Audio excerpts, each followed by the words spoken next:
결혼식장에서 남편이 결혼 전 재산을 전부 시어머니께 드리겠다고 선언했습니다. 사람들은 그를 효자라며 칭찬했죠. 저는 마이크를 잡고 한마디 했고 모두가 경악했습니다. 안녕하세요. 안온한 행복입니다. 가족과 결혼, 그리고 우리 일상 속 감정의 갈림길에서 겪는 슬픔과 기쁨을 함께 나누는 공간에 오신 것을 환영합니다. 가장 눈부신 웨딩드레스를 입고 양가 하객들 앞에 섰다가 내 청춘을 바쳐 사랑한 남자가 숨겨온 소름 끼치는 계산을 깨닫게 된 적이 있으신가요? 오늘 사연은 효도와 이기심의 아슬아슬한 경계에 대해 많은 것을 생각하게 만드는 가슴 아픈 이야기입니다. 한 젊은 여성이 인생에서 가장 중요한 날 결혼식 무대 위에서 자신이 시댁의 연극에 이용당한 장기말에 불과했다는 사실을 깨닫고 가장 쓰라린 결정을 내려야만 했습니다. 이 이야기의 전말을 듣기 위해 잠시만 귀를 기울여 주세요. 웅장한 교향곡이 서울 강남의 최고급 웨딩홀에 울려 퍼졌습니다. 화려한 크리스털 조명이 하얀 장미로 가득한 버진 로드를 비추었고 저는 제 청춘을 다 바쳐 사랑한 남자의 팔짱을 끼고 그 길을 걷고 있었습니다. 오늘은 제 인생 최고의 날이었습니다. 풍성한 웨딩드레스, 양가, 부모님의 환한 미소, 친척과 친구들의 달콤한 축복까지 마치 아름다운 꿈속을 걷는 기분이었습니다. 저는 제 예비신랑 지훈 씨의 얼굴을 내다보며 행복한 미래에 대한 굳건한 믿음으로 가슴이 벅차올랐습니다. 감미로운 목소리의 사회자가 무대에 올라와 양가가 축배를 들기 전 신랑의 소감을 듣는 시간이라고 알렸습니다. 우리가 미리 맞추었던 시나리오대로라면 지훈 씨는 양가 부모님께 감사 인사를 전하고 제게 로맨틱한 맹세를 할 차례였습니다. 하지만 사회자의 말이 끝나기가 무섭게 지훈 씨는 거칠게 마이크를 잡아챘습니다. 그의 기묘한 조급함에 저는 순간적으로 놀랐습니다. 지훈 씨는 헛기침을 한번 하더니 숨을 죽이고 기다리는 하객들을 훑어보았습니다. 그는 저를 단 한 번도 쳐다보지 않고 주빈석에 앉아 계신 그의 어머니 김 여사님께로 시선을 고정했습니다. 김 여사님은 매우 만족스러운 표정으로 앉아 계셨죠. 지훈 씨는 제 머릿속을 망치로 때리는 듯한 크고 또렷한 목소리로 입을 열었습니다. 양가, 하객 여러분, 그리고 귀한 걸음 해주신 내빈 여러분, 오늘은 제 인생의 가장 중요한 날입니다. 제가 이 자리에 서기까지 어머니의 크나큰 사랑과 헌신이 있었습니다. 그리하여 오늘 이 모든 분들 앞에서 중요한 결심을 발표하고자 합니다. 저는 제 결혼 전 재산 전부를, 즉 위례신도시에 있는 고급 아파트의 등기 권리증과 제 명의의 모든 예금 통장 및 주식을 저의 어머니이신 김영희 여사님께 증여하겠습니다. 그리고 효자로서의 도리를 다하기 위해 다음 달부터 제 월급에서 매달 150만 원씩을 고정적으로 어머니께 용돈으로 드리겠습니다. 어머니, 이제 아무 걱정 마시고 편안한 노후를 즐기세요. 모든 건 이 아들이 책임지겠습니다. 그의 선언이 끝나자마자 장내에서는 우레와 같은 박수 소리가 터져 나왔습니다. 하지만 그 박수는 전부 시댁 식구들 쪽에서 나온 것이었습니다. 지훈 씨의 고모와 이모들은 고개를 끄덕이며 지훈 씨가 진정한 효자라며 근본을 아는 사람이라고 칭찬하기 바빴습니다. 김 여사님은 그곳에 앉아 가슴을 쫙 펴고 두껍게 화장한 얼굴에 미소를 활짝 띈 채 거만한 표정을 지었습니다. 시댁의 환호와는 대조적으로 저희 집 하객들과 제 친구들은 모두 얼어붙었습니다. 저희 부모님은 주빈석에서 경악으로 얼굴이 하얗게 질려 계셨습니다.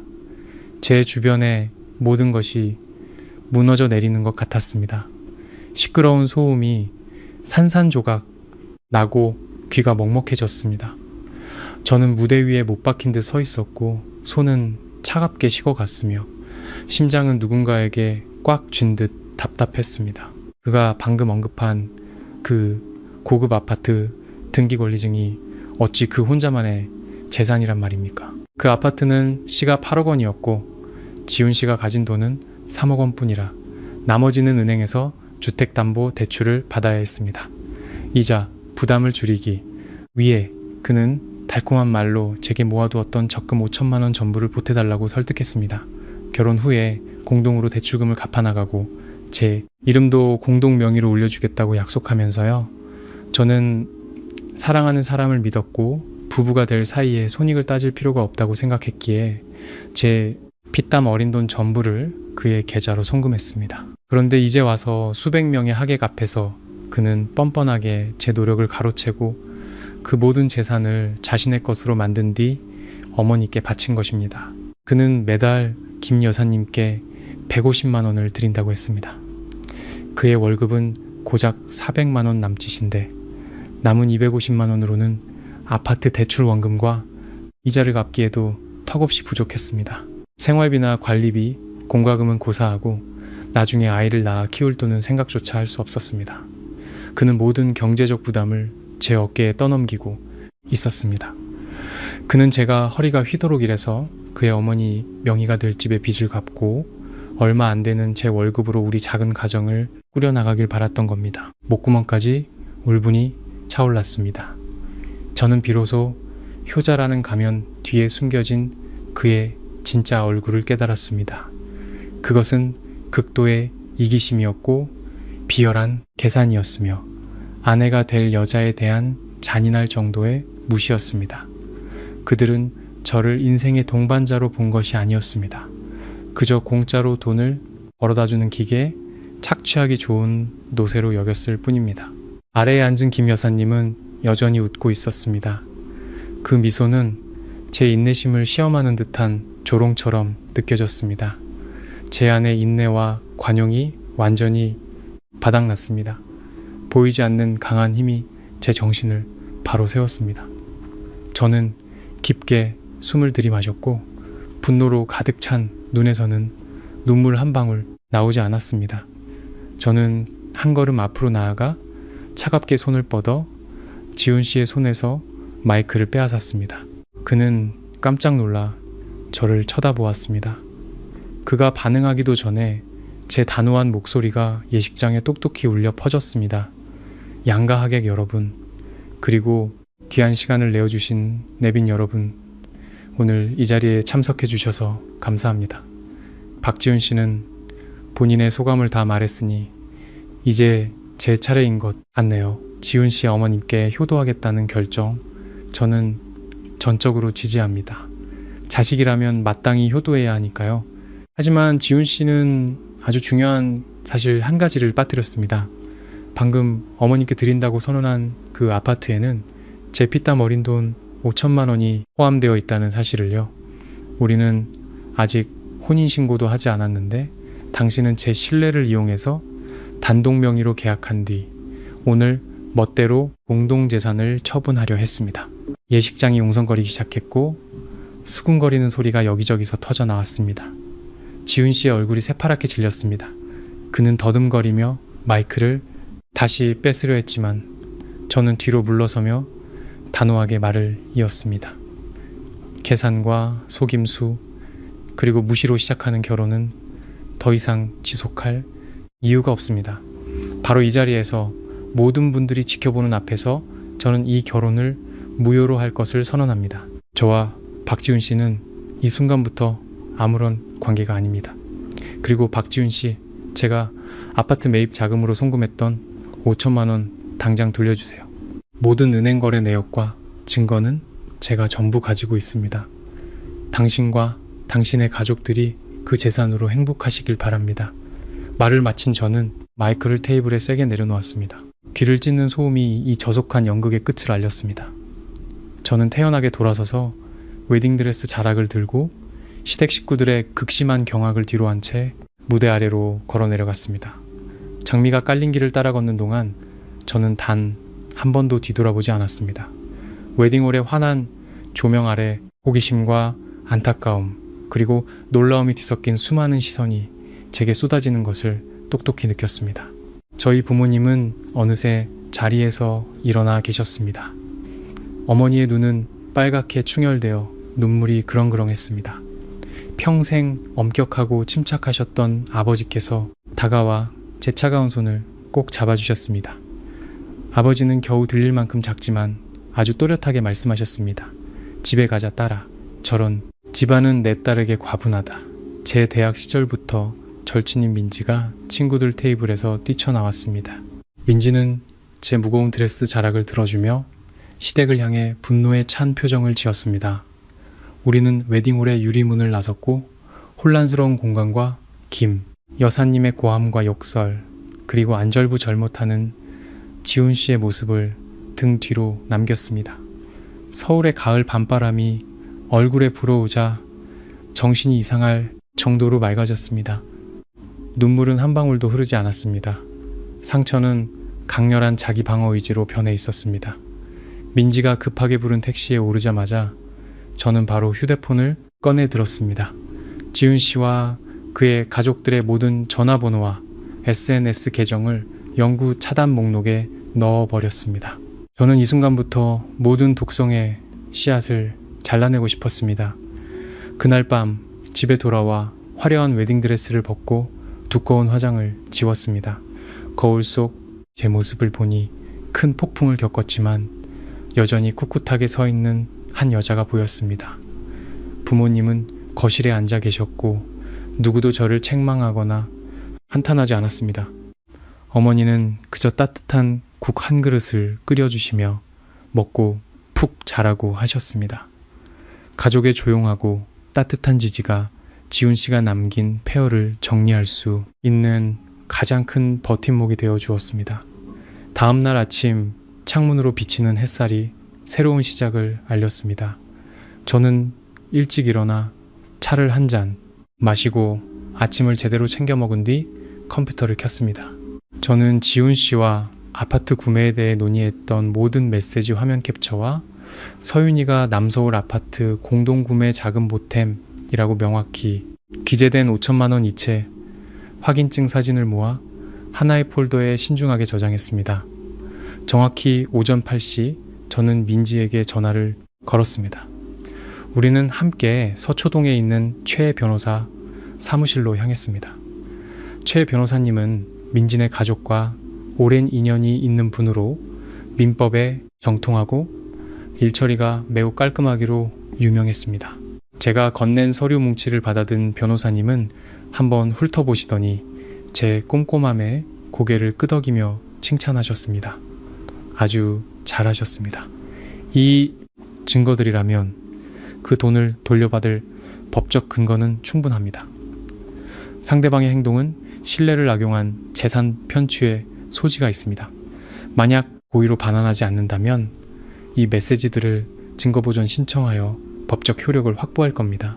그 후에 제가 재산 반환을 요구하는 내용 증명을 작성해서 등기 우편으로 그의 집과 회사, 인사팀으로 직접 발송하겠습니다. 최 변호사님은 차근차근 분석해 주셨습니다. 저는 고개를 끄덕이며 최 변호사님께 사건 해결을 위임하는 서류에 서명했습니다. 저는 지훈 씨처럼 탐욕스럽고 허영심 많은 인간은 법과 자신의 직장이 위협받을 때만 두려움을 느낀다는 것을 잘 알고 있었습니다. 오후에 저는 단정한 오피스룩을 차려입고 가볍게 화장을 한 뒤 평소처럼 회사로 출근했습니다. 사적인 일로 업무에 지장을 주어서는 안 된다는 것이 제 원칙이었습니다. 하지만 실현은 아직 끝나지 않았습니다. 오후 3시쯤 안내데스크 직원이 허둥지둥 저희 부서로 달려와 예비 신랑이라고 주장하는 남자가 로비에서 소란을 피우며 저를 만나게 해달라고 요구하고 있다고 알렸습니다. 저는 심호흡을 하고 평정심을 유지한 채 밖으로 나갔습니다. 지훈 씨가 거기에 서 있었습니다. 초췌한 얼굴에 눈은 핏발이 서 있었습니다. 저를 보자마자 그는 달려들어 제 팔을 잡으려 했지만 저는 뒤로 물러나 안전거리를 유지했습니다. 서윤아, 너 미쳤어? 어떻게 양가 친척들 앞에서 나랑 우리 엄마한테 그런 망신을 줄 수가 있어? 너 때문에 우리 엄마 어젯밤부터 혈압 올라서 약 드시는 거 알아? 당장 변호사 사무실 가서 고소, 취하해 지훈 씨는 헐떡이며 큰 소리로 고함을 쳤습니다. 저는 눈앞의 남자를 바라보았지만 마음은 텅 비어 아무런 감정도 느껴지지 않았습니다. 저는 팔짱을 끼고 조금도 흔들림 없는 목소리로 대답했습니다. 첫째, 우리는 이제 아무 관계도 아니니 그딴 식으로 명령하지 마세요. 둘째, 당신에게 망신을 준 건 내가 아니라 당신의 탐욕과 비열한 계산이에요. 셋째, 그 5천만 원은 내 돈입니다. 그 돈 돌려주면 내 변호사도 일을 멈출 거고, 그러지 않겠다면 우리는 법정에서 봅시다. 지훈 씨는 말문이 막혔습니다. 명백한 사실 앞에 그는 변명할 수 없었지만 그의 유약한 본성이 다시 고개를 들었습니다. 그는 목소리를 낮추며 구차한 변명으로 상황을 모면하려 했습니다. 나는 그냥 엄마 기쁘게 해드리려고 그런 거야. 네가 보태준 돈은 내가 다 기억하고 있었어. 아내가 될 사람이면 시댁을 먼저 생각해야 하는 거 아니야? 겨우 돈 몇 푼 때문에 우리 몇 년간의 사랑을 이렇게 버릴 수 있어? 저는 실소를 터뜨리며 그에게 경멸의 눈빛을 보냈습니다. 사랑이라는 말로 당신의 이기심을 포장하지 마세요. 나는 함께 가정을 꾸리기 위해 결혼하는 거지, 당신과 당신 어머니가 흥청망청 쓰도록 돈이나 찍어내는 기계가 되려고 한 게 아니에요. 지금 당장 여기서 나가세요. 그러지 않으면 건물 보안팀을 부르겠습니다. 제가 단호하게 나오자 지훈 씨는 다시 분노하며 손발을 휘두르고 욕설을 퍼부었습니다. 저는 더 이상 말 섞을 가치도 없다고 판단하고 근처에 서 있던 보안팀장님께 눈짓을 보냈습니다. 즉시 덩치 큰 보안요원 3명이 다가와 거세게 저항하는 지훈 씨를 회사 유리문 밖으로 끌어냈습니다. 저는 뒤돌아 사무실로 돌아와 단호하게 문을 닫고 모든 소란을 바깥에 가두었습니다. 회사에서 저를 위협하는 데 실패한 일은 김 여사님을 격분시킨 듯했습니다. 항상 자신이 우위에 있다고 여기며 집안의 모든 일을 좌지우지하는 데 익숙했던 그 여자는 저처럼 평범한 집안의 딸이 감히 공개적으로 반항하고 자신의 완벽한 계획을 망쳐버렸다는 사실을 받아들일 수 없었습니다. 웨딩홀 사건 이틀 후 저녁 무렵 제가 퇴근해서 부모님과 마포구에 있는 집에서 저녁 식사를 하고 있을 때 초인종이 요란하게 울렸습니다. 아버지께서 문을 열러 나가셨습니다. 아버지를 보자마자 살기등등한 얼굴의 김 여사님은 문을 밀치고 거실로 막무가내로 들어왔습니다. 뒤따라 들어온 2명의 중년 여성은 지훈 씨의 이모들이었습니다. 김 여사님은 집 중앙에 서서 두 손을 허리에 얹고 고래고래 소리를 질렀고 주변 이웃들이 웅성거리기 시작했습니다. 어르신들 집에 계셨군요. 아주 잘 됐네요. 따님 교육을 어떻게 시키셨는지 다시 한번 돌아보시죠. 번듯한 집안인 줄 알았더니 알고 보니 돈에 환장한 꽃뱀이었네요. 시집 오기도 전에 시댁 재산을 빼돌릴 궁리나 하고 말이에요. 어머니가 벌떡 일어나셨습니다. 얼굴이 굳어졌지만 최소한의 예의는 지키셨습니다. 사부인, 아니 김 여사님, 말씀 조심하시죠. 제 딸은 댁에서 돈 한 푼 받은 적 없습니다. 오히려 댁의 아드님이 제 딸의 돈을 쥐고 있는 상황인데요. 김 여사님은 비웃으며 짝퉁 명품 핸드백에 손을 넣어 은행카드 한 장을 꺼내더니 유리 테이블 위로 던졌습니다. 카드는 탁 소리를 내며 미끄러지다 바닥으로 떨어졌습니다. 여기 당신 딸 돈 5천만 원, 이거 가지고 가서 머리 식히는 데나 쓰라고 해. 우리 집이 그깟 푼 돈에 목매는 줄 알아? 네 눈 똑바로 뜨라고 이 돈 던져주는 거야. 어디서 변호사 나부랭이 내세워서 우리 집을 협박해?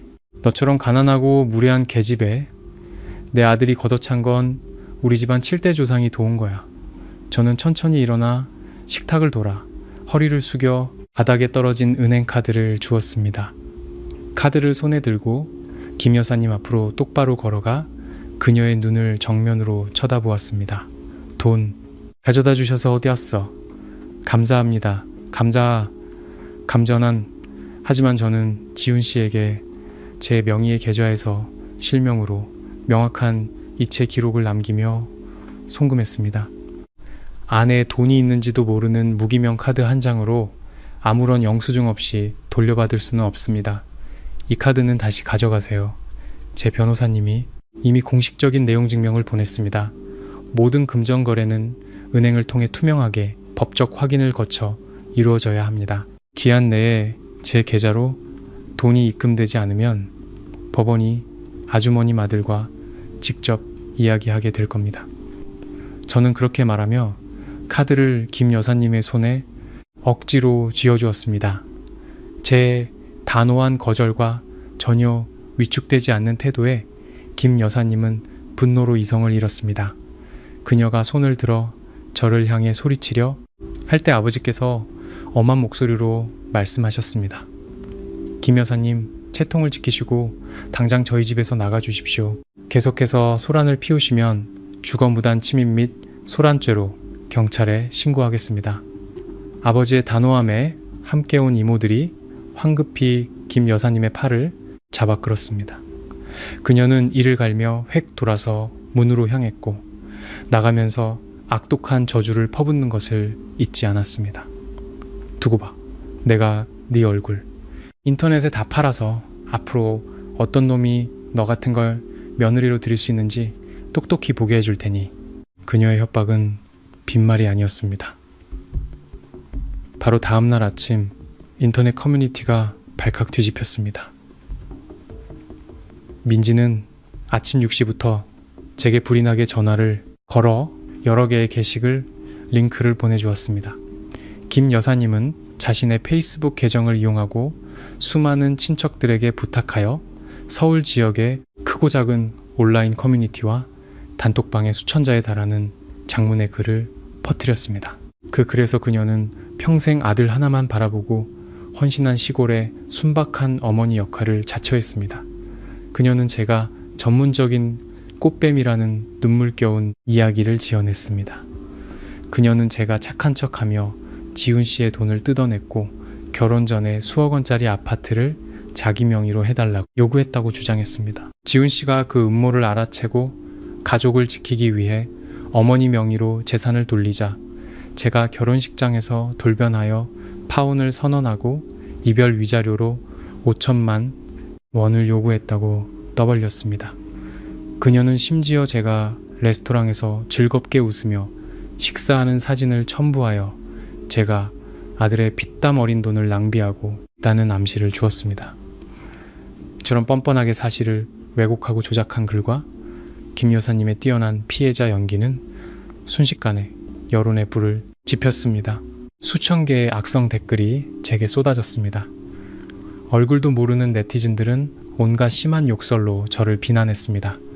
그들은 저를 돈만 밝히는 여자, 속물적인 인간 말종이라고 불렀습니다. 심지어 제가 일하는 회사를 알아내어 회사 리뷰 페이지에 부정적인 댓글을 남기는 사람도 있었습니다. 악의에 찬 글들을 읽으며 심장이 찢어질 듯 아팠습니다. 부모님께서도 그 글을 읽고는 슬픔에 잠기셨습니다.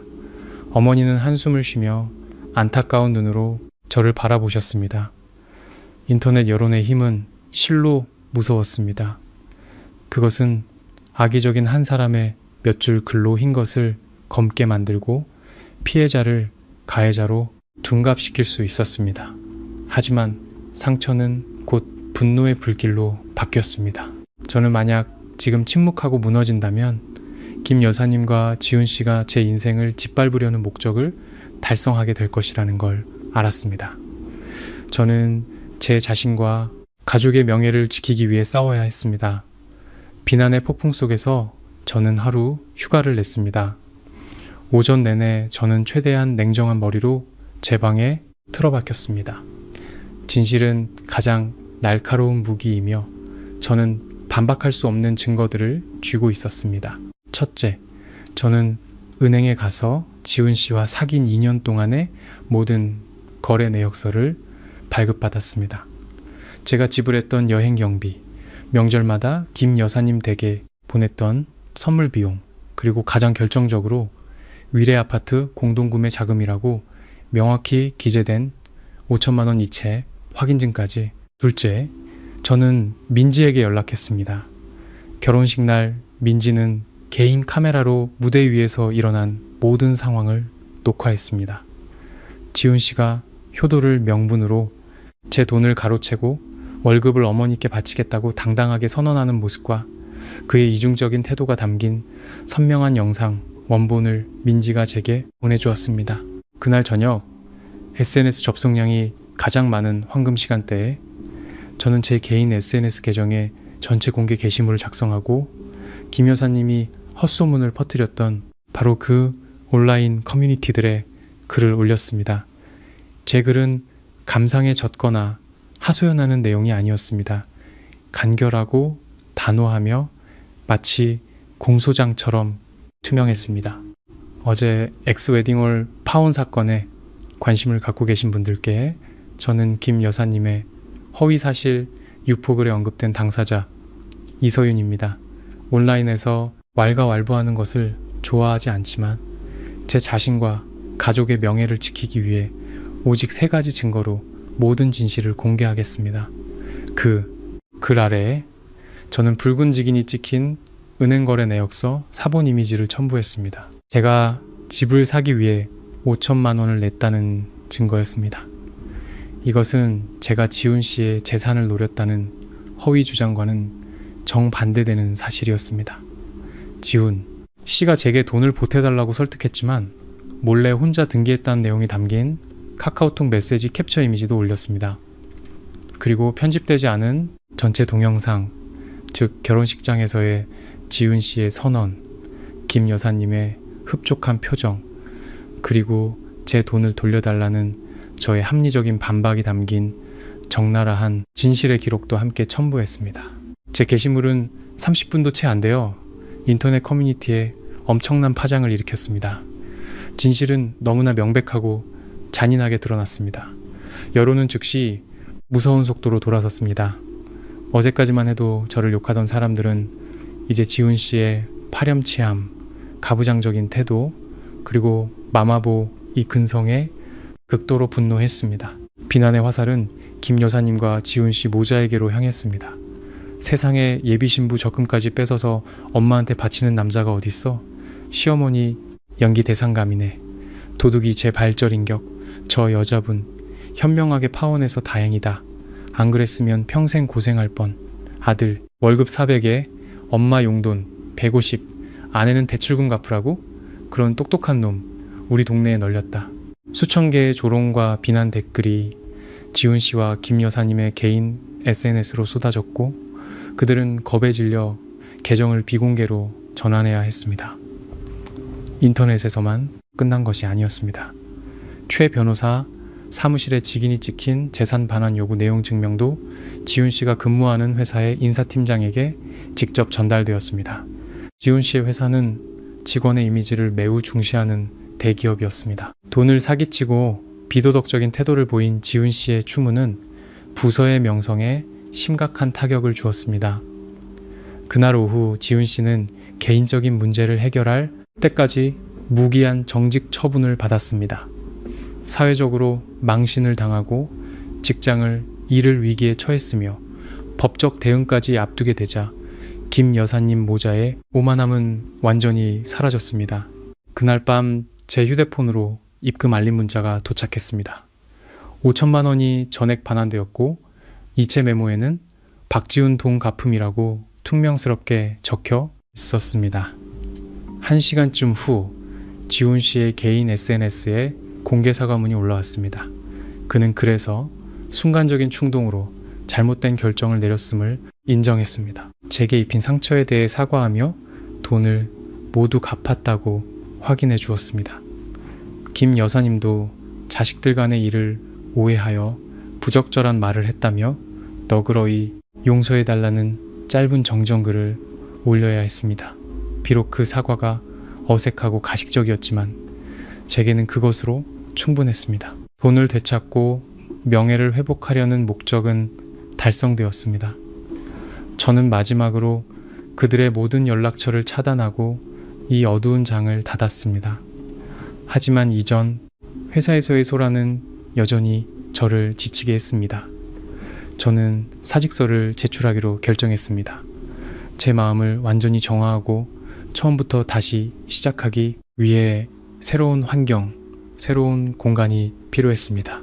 파혼한 날로부터 2달이 흘렀고 제 삶은 점차 안정을 되찾았습니다. 다년간 쌓아온 전문성과 경험 덕분에 저는 곧바로 종로구에 본사를 둔 외국계 미디어 회사의 시니어 전문가 직책에 합격했습니다. 새로운 근무 환경은 활기찼고 동료들은 친절해서 바쁘게 지내다 보니 불쾌한 기억들도 희미해졌습니다. 하지만 세상은 정말 좁았습니다. 애써 외면하려 해도 전 남자친구 가족에 대한 소문은 공통된 친구들을 통해 제 귀에까지 들려왔습니다. 민지는 주말 카페에서 만나자마자 뜨거운 소식을 전해주었습니다. 지훈 씨가 곧 결혼한다는 것이었습니다. 속도 위반으로 아주 급하게 치르는 결혼식이라고 했습니다. 신부는 최유나라는 젊은 여성으로 본가는 수원인데 집안이 꽤 유복하다고 했습니다. 김 여사님이 직접 중매를 서서 오랫동안 공들여 선택한 며느리감이라는 소문이었습니다. 그 말을 듣고 저는 그저 가볍게 미소 지으며 복숭아 아이스티를 저었습니다. 잘됐네. 김 여사님 소원대로 대를 이을 손주도 보시겠네. 앞으로는 좀 더 제대로 살았으면 좋겠다. 저는 진심으로 더 이상 신경 쓰지 않았고 그저 서로의 삶에 관여하지 않기만을 바랐습니다. 하지만 제가 가만히 있으려 해도 바람이 그치질 않았습니다. 어느 금요일 오후 퇴근하자마자 낯선 번호로 계속 전화가 걸려왔습니다. 전화를 받았습니다. 수화기 너머에서는 젊은 여성의 목소리가 들렸는데 매우 조심스럽고 긴장한 듯 했습니다. 저 실례지만 이서윤 씨 맞으신가요? 저는 지훈 씨랑 결혼할 사람 유나라고 합니다. 혹시 잠깐 시간 내주셔서 만나뵐 수 있을까요? 딱 15분이면 돼요. 드릴 말씀이 있어서요. 저는 미간을 찌푸렸습니다. 마음속에 이상한 예감이 들었습니다. 전 남자친구의 예비 신부가 저를 만나고 싶어 하는 이유가 뭘까요? 거절하려 했지만 유나 씨의 간절한 목소리에 마음이 약해졌습니다. 저는 그녀와 광화문 근처의 한적한 카페에서 만나기로 약속했습니다. 유나 씨는 창백한 모습으로 나타났고 헐렁한 원피스를 입고 있었습니다.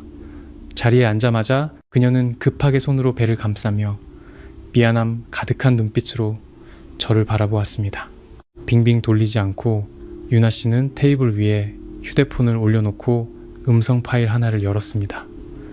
서윤 씨, 제가 서윤 씨를 찾은 건 양심의 가책을 느껴서이기도 하고 그 집안의 실체를 알게 됐기 때문이에요. 이 녹음 파일 한번 들어보세요. 지지직하는 소리와 함께 김 여사님의 차갑고 날카로운 목소리가 휴대폰 스피커를 통해 흘러나왔고 지훈 씨의 맞장구 치는 목소리도 들렸습니다. 김 여사님, 아들, 내 말 잘 들어. 그 이서윤이란 애는 똑똑하고 경제적으로 독립해서 네가 걔랑 결혼하면 나중에 우리 모자가 걔 머리 꼭대기에 앉을 수가 없어. 그냥 내 말대로 해. 결혼식 날 재산 나한테 넘긴다고 하고 돈도 나한테 준다고 해. 걔 자존심 강한 성격에 분명히 난리치면서 스스로 파혼할 거야. 그러면 걔가 결혼 깬 거지 우리가 깬 게 아니게 되잖아. 그렇게 걔를 쫓아내고 나면 내가 유나를 며느리로 들을 테니 유나네는 돈도 있고 애가 순해서 다루기도 쉽잖아. 일단 임신했다고 거짓말해서 꼼짝 못하게 묶어두는 거야. 이미 엎질러진 물이면 걔네 부모도 서울로 시집 보냈는데 돈 한 보따리 싸줄 수밖에 없어. 지훈 씨. 근데 엄마, 그러다 서윤이가 집값 낸 거 돌려달라고 하면 어떡해? 김 여사님, 내 주머니에 들어온 돈은 절대 못 빼가. 너는 그냥 내가 시키는 대로만 해. 녹음이 끝났고 제 등골이 오싹해졌습니다. 저는 말없이 앉아 있었고 두 손을 너무 꽉 쥐어 손가락 마디가 하얗게 질렸습니다. 그날 제가 겪었던 굴욕은 지훈 씨의 순간적인 충동이 아니었습니다. 그것은 저를 스스로 물러나게 하고 김 여사님이 미리 점 찍어둔 더 탐나는 거래를 위한 자리를 만들려고 그녀가 치밀하게 계획한 비열하고 잔인한 연극이었습니다. 그들은 제 7년간의 사랑을, 그들의 저속한 계획을 위한 길을 닦는 쓰레기 취급을 한 것입니다. 유나 씨는 눈물을 글썽이며 제 손을 잡았습니다. 서윤 씨, 죄송해요. 이 아이 전부 가짜예요. 김 여사님이 배에 솜을 넣고 가짜 진단서를 만들어서 저희 부모님을 속이고 결혼을 서두르라고 시키셨어요. 저도 처음에는 지훈 씨를 너무 사랑해서 바보같이 따랐어요. 하지만 몇 달간 그분 곁에서 지내보니 숨 막힐 정도로 통제하려 드는 걸 깨달았어요. 지훈 씨 돈 한 푼까지 관리하고 제 월급도 전부 자기가 맡아야 한다고 하고, 심지어 저희 부모님께 지훈 씨에게 외제차를 예물로 사달라고 요구하기까지 했어요. 지훈 씨는 엄마 말이라면 꼼짝 못하는 마마보이고요. 너무 무서웠어요. 서윤 씨, 제가 그 집에 발을 들이면 제 인생은 끝장날 것 같아요. 저는 한숨을 쉬며 유나 씨에게 티슈를 건넸습니다. 제 안의 분노는 점차 가라앉고 눈앞에 어리고 순진했던 여자를 향한 연민이 그 자리를 대신했습니다. 그래서 이제 어떻게 할 생각이에요? 저는 부드럽게 물었습니다. 유나 씨는 눈물을 닦았고 그 눈빛은 이상하리만치 단호해졌습니다. 결심했어요. 오늘 아침에 예물이랑 예단 전부 김 여사님 댁으로 돌려보냈어요. 그리고 수원에 계신 부모님께도 전화해서 사실대로 다 말씀드렸고요. 이제 버스터미널 가서 고향으로 돌아갈 거예요. 그런 집안에 제 인생을 팔아넘길 수는 없어요. 서윤 씨를 만난 건 사과드리고 싶었고, 그리고 서윤 씨가 그들에게서 벗어난 게 얼마나 큰 행운인지 알려드리고 싶어서예요. 저는 미소 지었습니다. 그 어느 때보다도 평온한 미소였습니다. 유나 씨 탓이 아니에요. 오히려 진실을 알려줘서 고마워요. 조심히 내려가요. 그리고 새로 시작해서 더 좋은 사람 만나요. 유나 씨의 모습이 카페 문 밖으로 사라졌습니다. 저는 거리로 나와 퇴근길 서울의 붐비는 인파 속으로 걸어 들어갔습니다. 김 여사님 모자의 연극은 막을 내렸습니다. 악의 씨앗을 뿌린 자는 반드시 폭풍을 거두게 될 것입니다. 그리고 정말로 김 여사님을 위한 폭풍은 이제 막 시작되려 하고 있었습니다. 종로구의 미디어 회사, 월요일 아침은 매우 분주하게 시작되었습니다. 저는 진한 블랙커피를 한 모금 마시며 월말에 있을 이벤트 기획안을 검토하는데 집중했습니다. 지훈 씨와 헤어지고 유나 씨의 가짜 임신에 대한 진실을 알게 된 후 제 마음은 한결 가벼워졌습니다. 저는 모든 끔찍한 일이 완전히 끝났다고 생각했습니다. 하지만 제가 가만히 있으려 해도 바람은 그치지 않았습니다. 김 여사님은 실패를 쉽게 받아들이는 사람이 아니었습니다. 유나 씨처럼 부유한 집안의 며느리를 놓친 데다 제게 5천만 원까지 돌려줘야 했던 일은 그녀를 이성을 잃을 만큼 분노하게 만들었습니다. 오전 10시경 사무실 전체가 업무 시간에 정적에 잠겨 있을 때 건물 1층 로비에서 들려오는 경찰차 사이렌 소리와 시끄러운 고함 소리가 고요한 분위기를 깨뜨렸습니다. 저는 미간을 찌푸리며 유리창가로 다가가 아래를 내려다보았습니다. 눈앞의 광경에 저는 그대로 굳어버렸습니다. 사무실 건물 회전문 바로 앞에 10명 남짓한 무리가 모여 고함을 지르고 있었습니다. 그 무리 한가운데 서 있는 사람은 다름 아닌 김 여사님이었습니다.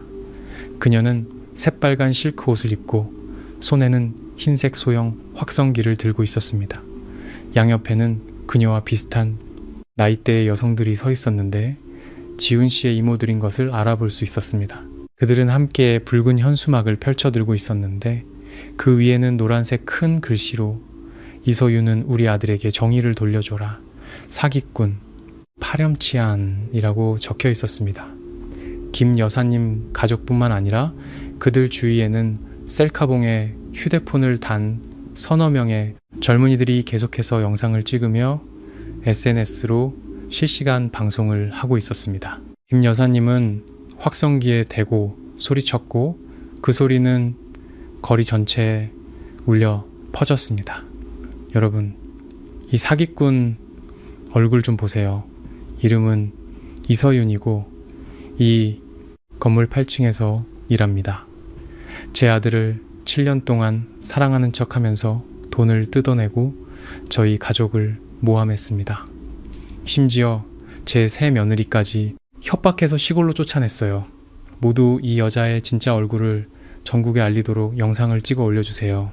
회사 직원들의 수군거리는 소리가 들리기 시작했습니다. 몇몇 동료들은 걱정과 호기심이 섞인 눈으로 저를 쳐다보았습니다. 인사팀장님은 얼굴을 찌푸리며 저를 개인 사무실로 불러 사적인 일로 회사 이미지에 영향을 주지 않도록 즉시 해결하라고 요구했습니다. 저는 깊게 숨을 들이마시고 팀장님께 단호하게 고개를 끄덕였습니다. 저는 지금 피하는 것이 저 무리들을 더욱 기고만장하게 만들 뿐이라는 것을 잘 알았습니다. 저는 정면으로 맞서서 이 저속한 연극을 이번에야말로 완전히 끝장내야 했습니다. 저는 자리로 돌아와 휴대폰을 챙기고 기술팀에서 고출력 블루투스 스피커 하나를 빌렸습니다. 엘리베이터에 올라타 1층 로비 버튼을 누르며 최대한 침착한 태도를 유지했습니다. 자동 유리문을 통과하자 김 여사님의 고함 소리가 더욱 선명하게 들렸습니다. 제가 나타나자 그녀는 마치 기다렸다는 듯 제 얼굴에 대고 손가락질하며 소리쳤습니다. 유튜버들은 즉시 카메라 렌즈를 제게로 돌렸습니다. 지훈 씨의 이모들이 달려들어 제 옷을 잡으려 했지만 건물 보안 요원 두 분이 신속하게 막아서며 저를 보호하는 방어선을 만들었습니다. 저는 허리를 꼿꼿이 세우고 저를 잡아먹을 듯이 기세등등한 얼굴들을 차가운 눈빛으로 훑어보았습니다. 저는 블루투스 스피커에 전원을 켜고 휴대폰과 연결했습니다. 제 목소리는 김 여사님의 작은 확성기 소리를 압도하며 크고 단호하게 울려 퍼졌습니다. 김 여사님, SNS에서 허위사실 유포죄로 충분히 교훈을 얻으신 줄 알았는데요. 제 직장까지 찾아와서 소란을 피우시다니 법이 아주머님을 어쩌지 못할 거라고 생각하시는 건가요? 김 여사님은 허리에 손을 얹고 오만한 표정으로 쏘아붙였습니다. 어디서 법 타령이야. 네가 내 아들 행복을 망쳤잖아. 네가 유나 꼬드겨서 예물 다 돌려주고 시골로 도망가게 만들었잖아. 내 며느리 돌려내. 저는 크게 웃었습니다. 인간의 파렴치함에 대한 씁쓸한 웃음이었습니다. 저는 더 이상 말싸움을 하지 않았습니다.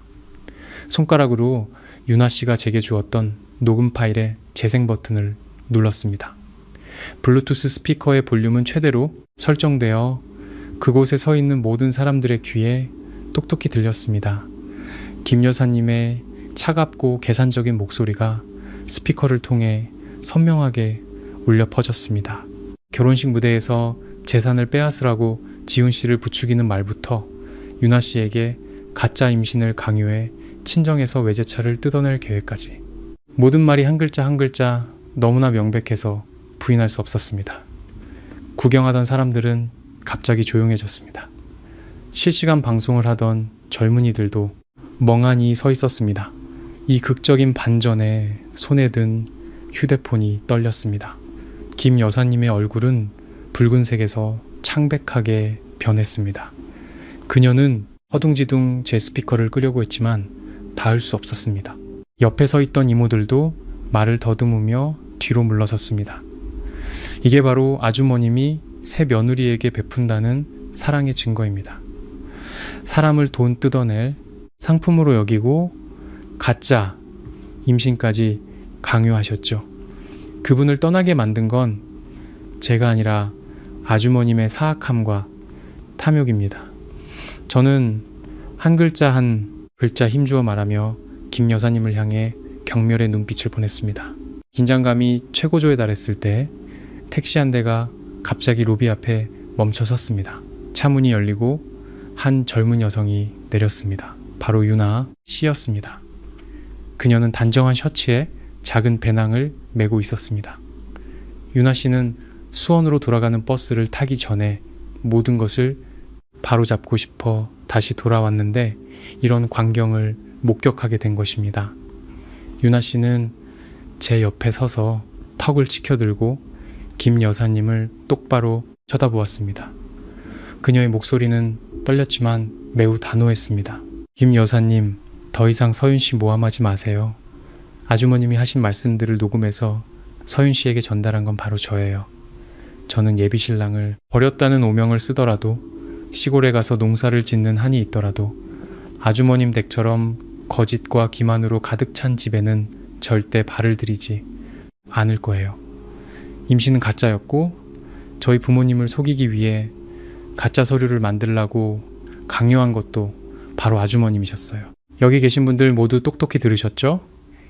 이 집안은 사기꾼 집안입니다.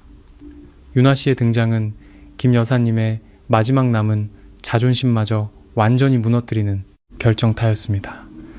주변에 모여있던 사람들은 이제 그 모자를 향해 비난의 목소리를 높이기 시작했습니다. 실시간 방송을 하던 사람들은 이 악독한 시어머니의 서툰 연극을 조롱하는 댓글을 쉴 새 없이 달았습니다. 거기서 그치지 않았습니다. 경찰차의 사이렌 소리가 울리며 길가에 멈춰 섰습니다. 김 여사님이 현수막을 펼치기 시작했을 때 이미 건물 관리사무소에서 경찰에 신고했던 것입니다. 제복을 입은 경찰관 4명이 차에서 내려 신속하게 군중을 해산시키고 현수막을 압수했습니다. 경찰관 한 분이 김 여사님과 일행을 가리키며 엄격한 목소리로 말했습니다. 여러분, 경찰서까지 동행해 주셔야겠습니다. 타인의 명예를 훼손하는 현수막을 게시하고 공공장소에서 소란을 피운 행위는 명백한 위법입니다. 김 여사님은 그제야 정말로 겁에 질렸습니다. 그녀는 경찰관의 소매를 붙잡고 울며 애원했습니다. 경찰관님, 제가 늙은 어미가 자식 걱정에 잠시 이성을 잃었습니다. 한 번만 봐주세요. 하지만 모든 애원은 소용없었습니다. 법은 타인의 명예를 고의로 짓밟는 자들에게 관용을 베풀지 않습니다. 김 여사님과 이모들, 그리고 휴대폰을 들고 있던 젊은이들은 모두 경찰차에 태워져 경찰서로 연행되었습니다. 저와 윤아 씨도 진술을 위해 경찰차를 따라 경찰서로 향했습니다. 경찰서에서 명확한 녹음 증거와 윤아 씨의 또렷한 증언으로 김 여사님의 행위는 공공질서문란 및 명예훼손죄에 해당한다는 결론이 내려졌습니다. 사건 경위서를 손에 들고 저는 안도의 한숨을 내쉬었습니다. 마침내 정의가 실현되었습니다. 악업을 쌓은 자는 대가를 치러야 했습니다. 회사에서의 사건은 법적으로 해결되었지만 그 후유증은 저를 매우 지치게 만들었습니다. 사무실에서의 수군거림, 제가 옳은 것을 알면서도 동료들이 보내는 의심의 눈초리, 이 모든 것이 보이지 않는 압박이 되어 제 어깨를 짓눌렀습니다. 집에 계신 부모님도 편치 않으셨습니다. 이웃들은 가끔씩 제가 파혼하고 직장까지 쫓아와 소란이 일어났던 일에 대해 소곤거렸습니다. 부모님의 평화를 위해 저는 집을 나와 자취하기로 결정했습니다. 제가 구한 방은 동대문구의 작은 골목 깊숙한 곳에 있는 한민희 아파트 3층이었습니다. 이곳은 조용하고 보안이 좋았으며 새 직장과도 가까웠습니다. 저는 김 여사님이 경찰서에서 벌금형을 받고 훈방 조치되면 그 가족도 정신을 차리고 멈출 것이라고 생각했습니다. 하지만 그들의 뻔뻔한 본성은 뼛속 깊이 새겨져 있었습니다. 김 여사님은 고혈압 진단서를 제출하여 조기에 풀려났고, 제가 새 숙소로 이사온 첫날 밤 그들은 저를 찾아왔습니다. 그때는 밤 11시, 서울에는 차가운 가을비가 내리고 있었습니다. 제가 이불 속에서 책을 읽고 있을 때 문을 거세게 두드리는 소리와 함께 지훈 씨의 다급한 목소리가 들렸습니다. 서윤아, 문 좀 열어봐. 서윤아, 엄마가 쓰러지셨어. 저는 깜짝 놀라 이불을 박차고 침대에서 내려왔습니다. 조심스럽게 문으로 다가가 현관문 렌즈로 밖을 내다보았습니다. 복도의 희미한 노란 불빛 아래 지훈 씨가 미친 듯이 문을 두드리고 있었습니다. 그의 발치에는 김 여사님이 땅바닥에 쓰러져 눈을 감고 옷이 흐트러진 채 누워 있었습니다. 심장이 쿵쾅거렸습니다. 처음의 공포는 곧 이성에 의해 억제되었습니다. 그들이 어떻게 제 새 주소를 알았을까요? 분명히 퇴근할 때부터 저를 몰래 미행했을 겁니다. 한밤중에 제 방문 앞에서 김 여사님이 쓰러진 것은 명백히 싸구려 자해 공갈 연극이었습니다. 만약 제가 문을 열면 그들은 방으로 쳐들어와 이웃들이 주목하도록 소란을 피우고 그녀의 건강에 대한 책임을 제게 떠넘기려 할 것입니다. 그리고 그것을 빌미로 보상을 요구하거나 인터넷 게시물을 내리라고 압박하겠죠. 저는 한 걸음 물러서며 침착해야 한다고 스스로에게 다짐했습니다. 저는 아무 소리도 내지 않고 불도 켜지 않았습니다. 외투 주머니에서 휴대폰을 꺼내 즉시 경찰 112과 구급대 119에 전화를 걸었습니다. 저는 주소와 함께 낯선 사람이 문을 두드리며 소란을 피우고 있고 동시에 의식을 잃은 사람이 있어 긴급 구조가 필요하다고 간결하고 명확하게 상황을 설명했습니다. 불과 15분 후 구급차와 경찰차의 사이렌 소리가 골목 어귀에서부터 울려 퍼지며 고요한 밤을 갈랐습니다.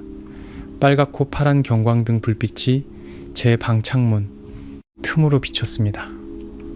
복도에 있던 지훈 씨는 사이렌 소리를 듣고 당황한 듯 문 두드리는 소리가 멎었습니다. 현관문 렌즈로 보니 지훈 씨는 허리를 숙여 김 여사님의 어깨를 강하게 흔들고 있었습니다. 엄마, 일어나봐, 엄마! 경찰이랑 구급차가 왔어.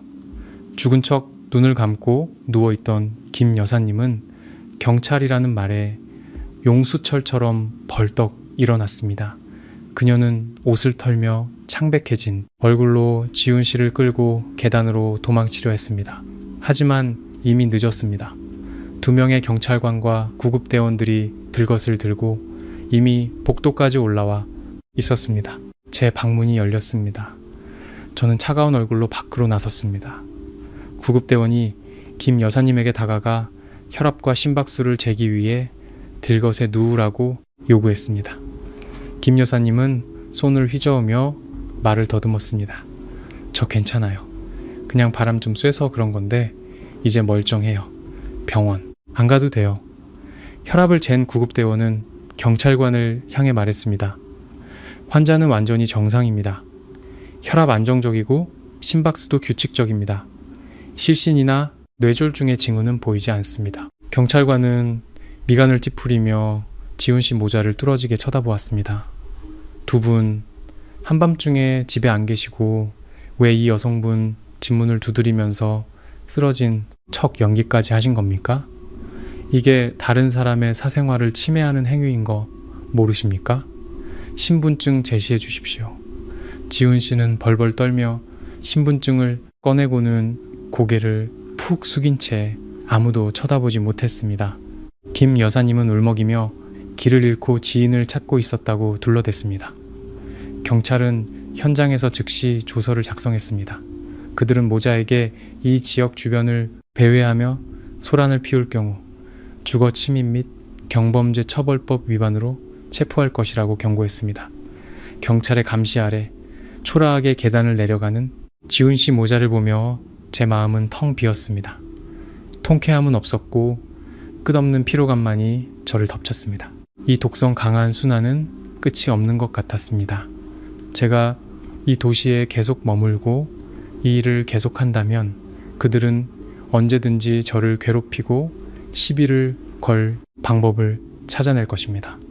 텅 빈 방에 홀로 앉아 저는 인생의 전환점이 될 결정을 내렸습니다. 저는 제 삶을 되찾기 위해 정말로 도망쳐야 했습니다. 제 젊음을 그들의 더러운 계산 속에 묻어버릴 수는 없었습니다.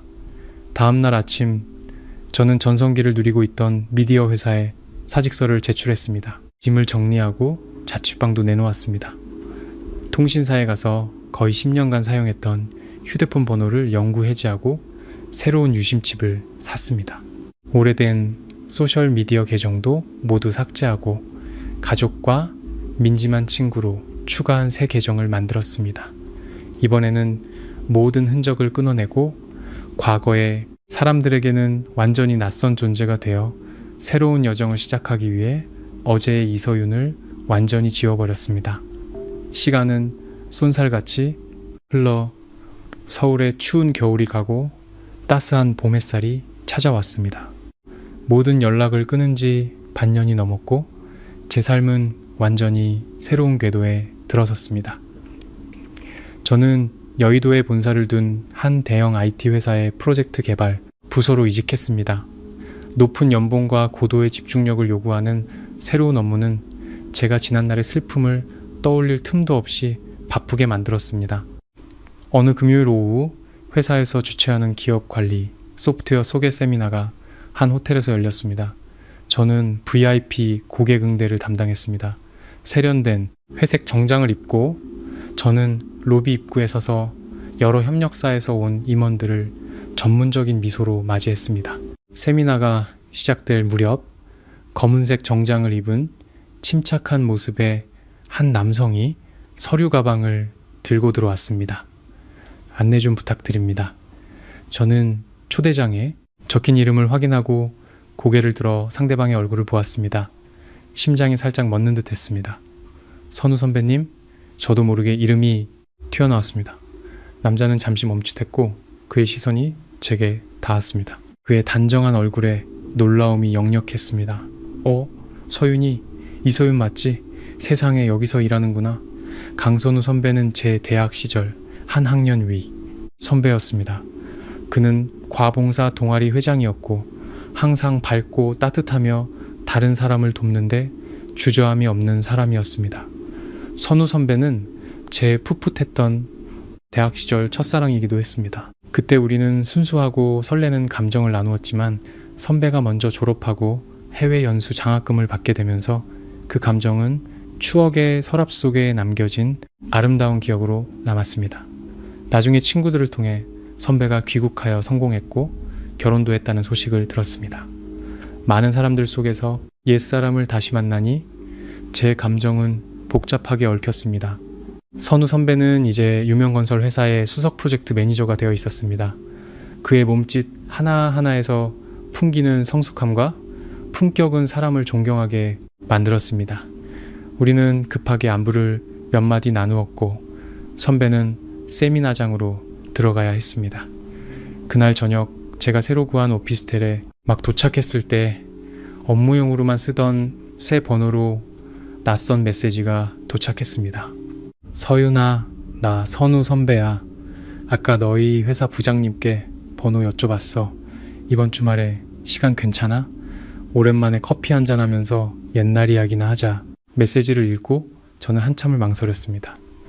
지훈 씨와의 파혼이라는 끔찍한 충격 이후 제 마음은 굳게 닫히고 견고한 방어벽을 쌓아 올렸습니다. 저는 남자가 두려웠고 달콤한 말이 두려웠으며 또 다른 연애 관계가 저를 다시 진흙탕으로 끌고 들어갈까봐 무서웠습니다.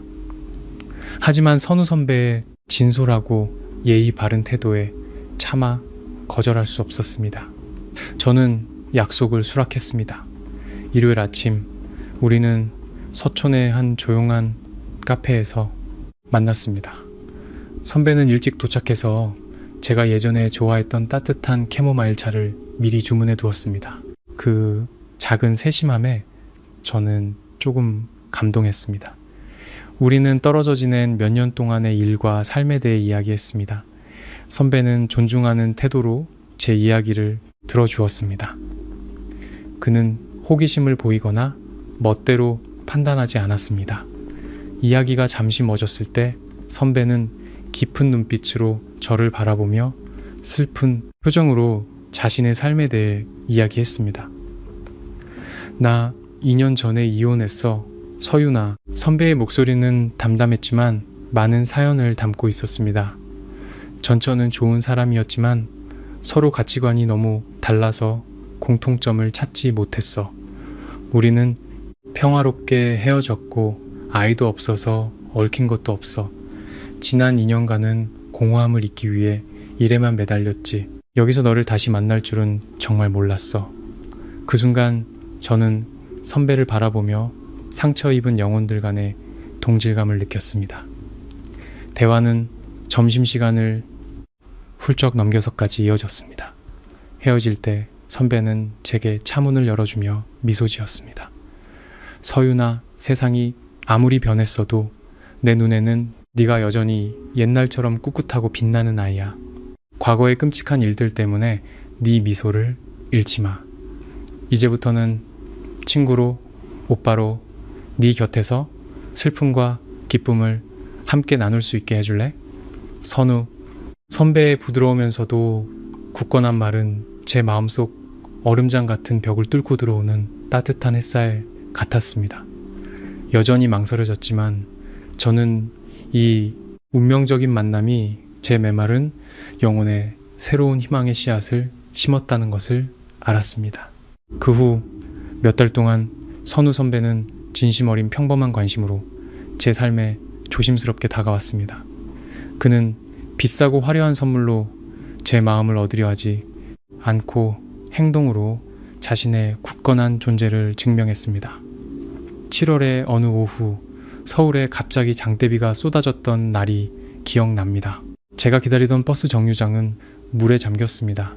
저는 택시 앱으로 차를 부르려 애썼지만 아무도 배차를 받지 않았습니다. 차가운 바람에 덜덜 떨고 있을 때 익숙한 차 한 대가 제 앞에 멈춰섰습니다. 소매를 걷어붙인 셔츠 차림의 선배가 커다란 검은 우산을 들고 급하게 내려 저를 위해 우산을 씌워주었습니다. 그는 아무런 잔소리 없이 차에 있던 말은 재킷을 벗어 제 떨리는 어깨에 덮어주고 제가 편안하게 앉을 수 있도록 조수석을 조절해 주었습니다. 선배의 재킷에서 전해오는 온기가 밖에서 내리는 차가운 비를 모두 녹여주었습니다. 또 어떤 주말 아침에는 제가 늦잠 자는 습관 때문에 아침을 거르는 것을 알고 직접 장을 봐서 김이 모락모락 나는 소고기 묵국을 끓여 제 오피스텔까지 가져다 주었습니다. 그는 제가 맛있게 먹는 모습을 흐뭇한 눈빛으로 바라보았습니다. 선우 선배의 진솔함과 세심함은 제 마음속 마지막 방어벽까지 완전히 허물어뜨렸습니다. 우리 사이의 감정이 충분히 깊어졌을 때 선배는 제게 정식으로 고백했습니다. 그날 밤 고층 레스토랑의 반짝이는 불빛 아래에서 선배는 제 손을 잡고 나지막한 목소리로 말했습니다. 서윤아, 나도 아픔이 있고 너도 깊은 상처를 가졌었지. 우린 이제 감정으로 숨바꼭질할 나이가 아니잖아. 남은 인생 동안 너를 돌봐주고 싶어. 내 여자친구가 되어줄래? 심장은 격렬하게 뛰었지만 저는 손을 빼냈습니다.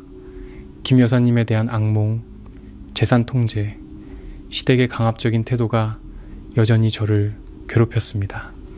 저는 선우 선배를 똑바로 쳐다보며 제 마음 깊은 곳에 두려움을 솔직하게 털어놓았습니다. 선배, 저는 무서워요. 양가 가족들의 간섭이 무서워요. 돈 문제로 사랑이 망가지는 게 두려워요. 만약 언젠가 선배 가족도 우리 삶을 통제하고 제게 불합리한 규칙을 따르라고 강요한다면 저는 견딜 수 없을 거예요. 선우 선배는 이해한다는 듯 미소 지었습니다. 그는 제 손을 더 꽉 잡으며 단호한 눈빛으로 말했습니다. 네 두려움 다 이해해. 하지만 나를 믿어줘. 나는 독립적인 사람이야. 내 재산은 내가 벌었고 나중에는 우리 두 사람의 투명한 공동재산이 될 거야. 시골에 계신 우리 부모님은 매우 합리적인 분들이라 자식들 결정에 절대 간섭하지 않으셔. 그리고 나는 너를 항상 존중하고 상처로부터도 너를 지켜주겠다고 약속할게. 우리는 독립적이고 평등하며 자유로운 삶을 살 거야. 선우 선배의 확신에 참말에 제 눈에서 눈물이 주르륵 흘렀습니다. 그것은 해방과 행복의 눈물이었습니다. 저는 고개를 끄덕이며 그의 어깨에 기댔습니다. 자신의 말을 증명하기 위해 선우 선배는 회사에 요청하여 잦은 출장 업무에서 서울 고정 프로젝트 관리직으로 보직을 변경하여 제 곁에 더 많은 시간을 보낼 수 있게 했습니다. 그는 자신의 모든 수입과 은행 계좌를 공개하고 저와 함께 미래를 위한 재무 계획을 세웠습니다. 그 절대적인 투명성은 제가 예전에는 결코 느껴보지 못했던 안정감을 주었습니다. 3개월 후 선배는 저를 시골집에 데려가 부모님께 인사시켰습니다. 선배의 부모님은 은퇴한 교사로 인자하고 소박한 분들이었습니다. 두 분은 따뜻한 미소로 저를 맞아주셨습니다. 시골 밥상은 소박했지만 정이 넘쳤습니다. 꼬치꼬치 캐묻거나 집안을 조사하는 듯한 질문은 없었습니다. 그들은 아들의 선택을 존중하고 저를 진심으로 아껴주셨습니다. 그 여행 이후 저는 자신감을 갖고 선배를 저희 집에 데려가 부모님께 인사시켰습니다. 저의 파혼 사태 이후 매우 까다로워지셨던 아버지께서도 선배를 만나보시고는 만족스럽게 고개를 끄덕이셨습니다. 선우 선배의 성숙함, 침착함, 그리고 윗사람을 공경하는 태도는 저희 가족 모두의 마음을 사로잡았습니다. 시끄럽고 과시적이지 않은 오직 진심과 사랑만이 가득한 작은 결혼식이 계획되었습니다. 저와 선우 선배의 결혼식은 햇살이 눈부신 가을날에 열렸습니다. 이번에는 수백 개의 테이블이 놓인 화려한 예식장도 금은보화를 과시하는 요란한 행사도 없었습니다. 우리는 평창동의 작고 예쁨 가든 레스토랑을 선택했고 영원한 사랑을 상징하는 보라색 아스터 꽃으로 장식했습니다.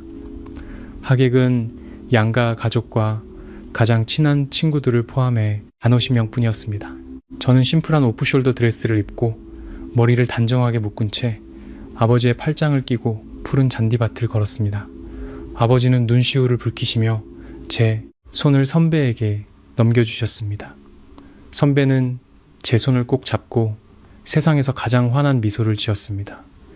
따뜻한 분위기 속에서 우리는 소박한 결혼 반지를 교환하고 인생의 모든 풍파를 함께 헤쳐나가겠다고 맹세했습니다. 시아버님과 시어머님은 아래에 앉아 박수를 치며 미소로 축복해 주셨습니다. 그 평화로운 광경은 과거의 미완성된 결혼식의 끔찍한 기억을 완전히 지워주었습니다. 피로연이 거의 끝나갈 무렵 민지가 달려와 제 팔을 끌며 귓속말을 했습니다. 서윤아, 저기 레스토랑 입구 쪽 좀 봐. 아는 사람 왔어. 저는 미간을 찌푸리고 민지가 가리키는 방향을 보았습니다. 입구 밖 화단 뒤에 지훈 씨가 서성이고 있었습니다. 저는 그를 거의 알아보지 못할 뻔했습니다. 그는 깡마르고 얼굴은 초췌했으며 수염도 덥수룩했고 구겨진 셔츠를 입고 있었습니다.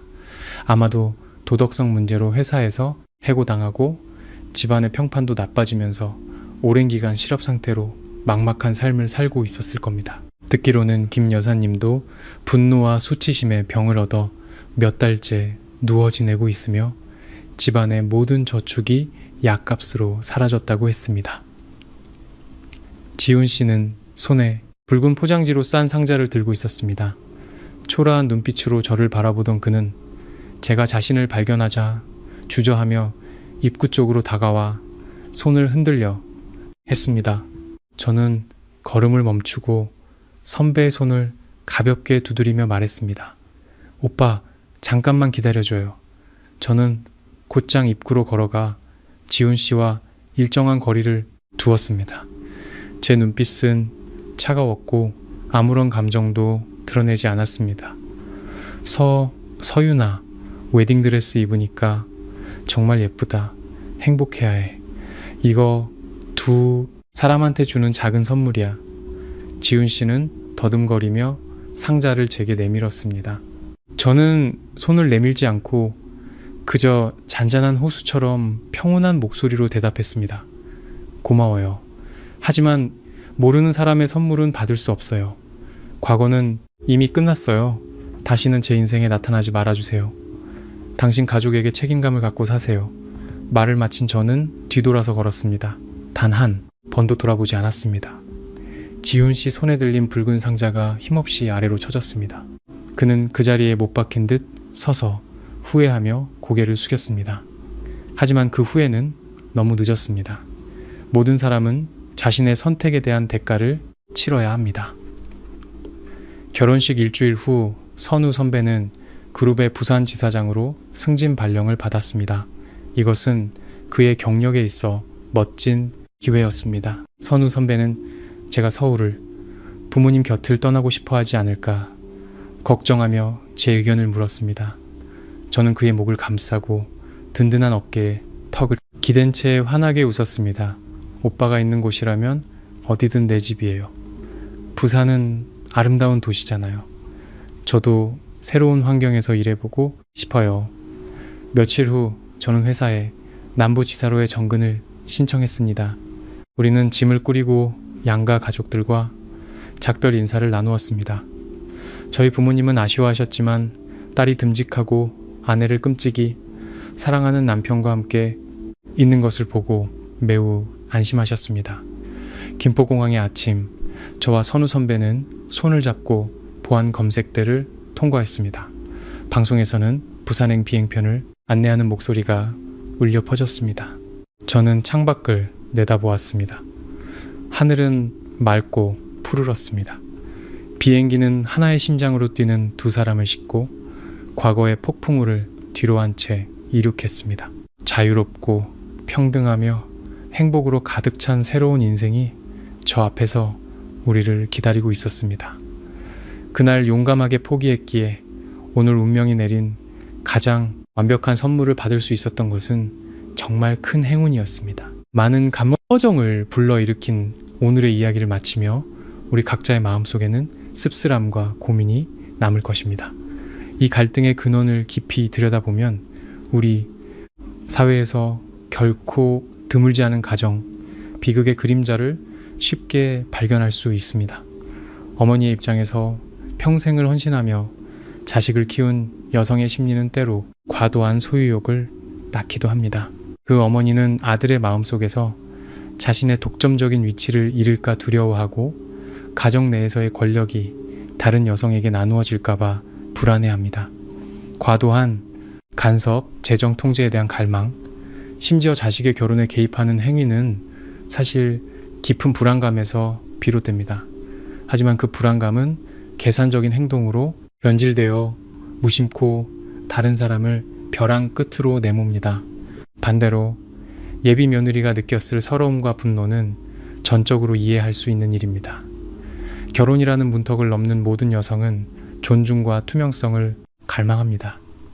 자신의 노력과 돈이 남편의 효도를 과시하는 도구로 사용되고 결혼식 당일 자신의 삶에 대한 주도권을 빼앗기는 것은 결코 치유될 수 없는 상처입니다. 그녀가 단호하게 행동한 이유는 그 가정의 기반이 사랑이 아닌 기만으로 세워졌다는 것을 깨달았기 때문입니다.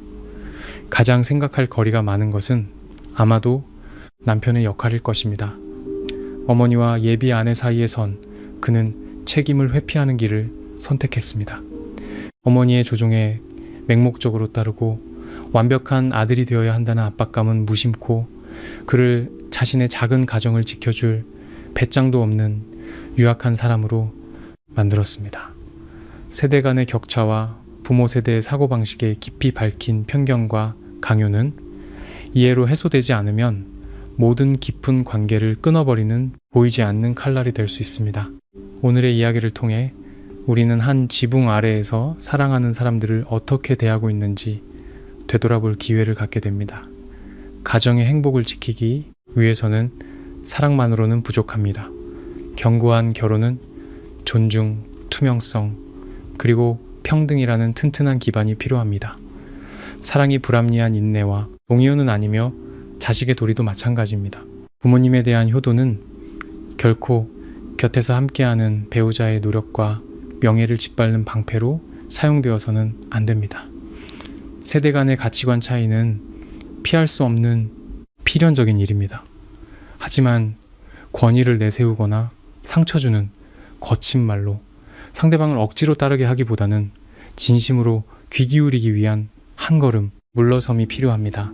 자녀를 사랑하는 부모님들께서는 자녀가 스스로 책임지고 자신의 가정을 꾸릴 수 있도록 적절한 때에 손을 놓는 법을 배우셔야 합니다. 지나치게 깊은 간섭과 모든 것을 통제하려는 욕심은 때로 자녀를 불행의 길로 내모는 원인이 되기도 합니다. 젊은 세대, 즉 아내와 남편들도 관계 시작부터 자신의 한계와 바람을 솔직하고 명확하게 소통하는 방법을 알아야 합니다. 결혼 생활에서 이해는 모든 얽힌 문제를 푸는 만능 열쇠 역할을 합니다. 시련에 직면했을 때 함께 앉아 상대방의 입장에서 그들의 고충과 말 못 할 걱정을 느껴보는 자세가 필요합니다. 화목한 가정은 갈등이 없는 곳이 아니라 모든 일이 지난 후에도 서로를 비난하기보다 관용을 베풀고 친절함으로 상처를 보듬어주는 곳입니다. 가정은 언제나 돌아갈 수 있는 평온한 안식처이지만 그 안식처는 공감과 너그러움이 존재할 때만이 진정으로 따뜻할 수 있습니다. 오늘의 이야기를 통해 우리 모두가 관계를 조화롭게 이끌어가는 새로운 시각을 찾고 곁에 있는 사람들을 올바른 방식으로 소중히 여기고 사랑하게 되기를 바랍니다. 이 삶은 원래부터 걱정거리로 가득 차 있습니다. 서로에게 진심 어린 말과 넓은 마음을 베풀어 주시길 바랍니다. 소중한 시간을 내어 안온한 행복의 이야기에 귀 기울여 주셔서 감사합니다. 사랑하는 사람들과 함께 평온한 시간을 보내시길 바라며 다음 감동적인 이야기로 다시 찾아뵙겠습니다.